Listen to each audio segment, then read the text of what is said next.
What's going on? It's the RapNerd. I'm here today to talk about a new Amazon original movie that's on Prime right now that you can watch called The Bluff. And the film stars Priyanka Chopra Jonas and Carl Urban. Priyanka plays a retired pirate who chooses to leave behind the life of thievery and blood spilling, taking refuge on a coastal island to live amongst civilians. And while she's living in harmony, her old gang decides to hunt her down, led by Carl Urban's character, and bring her back to the life, which then puts Priyanka in defense mode to protect hers, leading to her being able to use her special set of skills from her piracy days. Now, this movie actually released Wednesday, but I like to save these kind of movies for weekends, especially for me and my wife's movie nights, because it is a new film rather than watching in the middle of the week. And as soon as I saw the trailer, I was like, oh yeah, I gotta watch this. And I can say I had a lot of fun with this movie, and I think it's pretty damn good. If you're an action fan, this is definitely one that will make a home viewing entertaining watch. Now, I don't know what's going on with Amazon and their originals this year, but this is the second one that I have liked. I really enjoyed The Wrecking Crew, and this one is of the same quality. I think it's produced well. It's a good looking movie. All of the fight choreography is really well done. And again, if you watch the trailer, you can see exactly what I'm talking about. And it keeps it unique in the way that it does it. You know, for starters, I'll always shout out these movies that are genre flicks, but they choose to have a person of color as the lead role, because that in itself just adds some flavor to the movie that you wouldn't get if it was just a white lead. Because while the movie isn't specifically Indian culture influenced, Priyanka being the person that she is, she brings that to the screen, and you get those cultural moments just because of who she is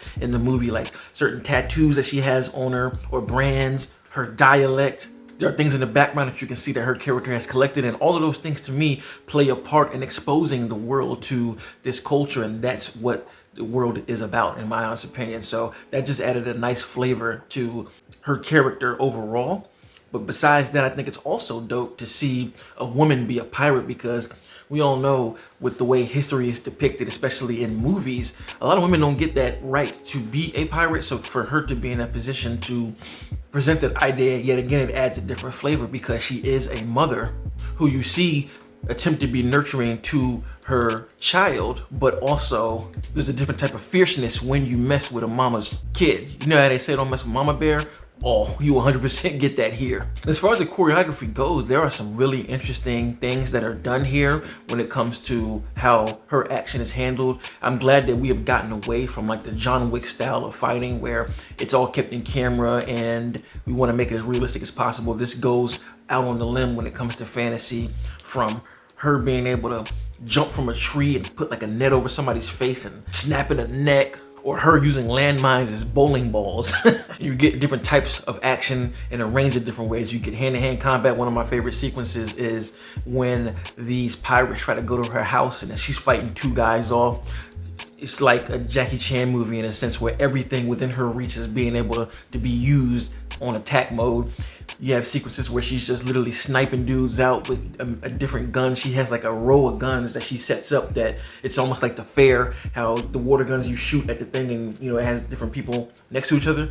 She just empties one clip, just goes to the next one, goes to the next one, goes to the next one. And I thought that was some dope shit to see. And she doesn't only get some good action set pieces. Carl Urban's character gets a really good action sequence when he first arrives to the island to search for her. Woof! That man's sword work is something else in this movie. And I feel like he does a really good job of playing the antagonist here, because he's fully aware of who she is, while everybody else is kind of like they know, but he like knows. And he's the one kind of giving these directions to the people like, all right, we need to find her, bring her back alive if possible, and stay on your P's and Q's, because they call her Bloody Mary for a reason. He does a really good job of depicting the ruthless nature of pirates, because there's something that he does to one of the people who's a civilian on the coast, and man, oh man, that shit was crazy. So overall, this was a really action-packed film that had a cool storyline, a different flip on the idea of pirates, and everybody who performed really came to play.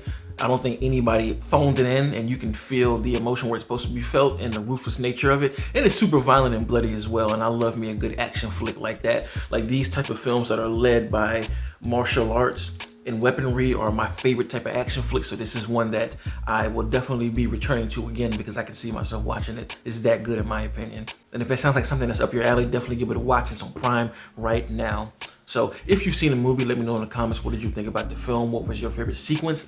Mine personally was the first fight at her house, and I also really enjoyed, there's a fight that happens in the woods where I talk about her jumping over a tree with like the nets. I thought that shit was raw as hell too. And the third act was dope when she has that line of shotguns, because it's almost like she created this panic room in a sense to take, you know, her kid and her sister-in-law to run away, and she just has the whole thing booby-trapped on like some rated R Home Alone shit, which was also pretty damn dope, you know what I mean? So those are my favorite sequences. And of course, if you like this kind of content, make sure to like and subscribe. And if you already are subscribed, thank you. And until next time, peace. RapNerd Productions, no capping, that's word to mommy. Instead of banking on it, now rapping is just a hobby.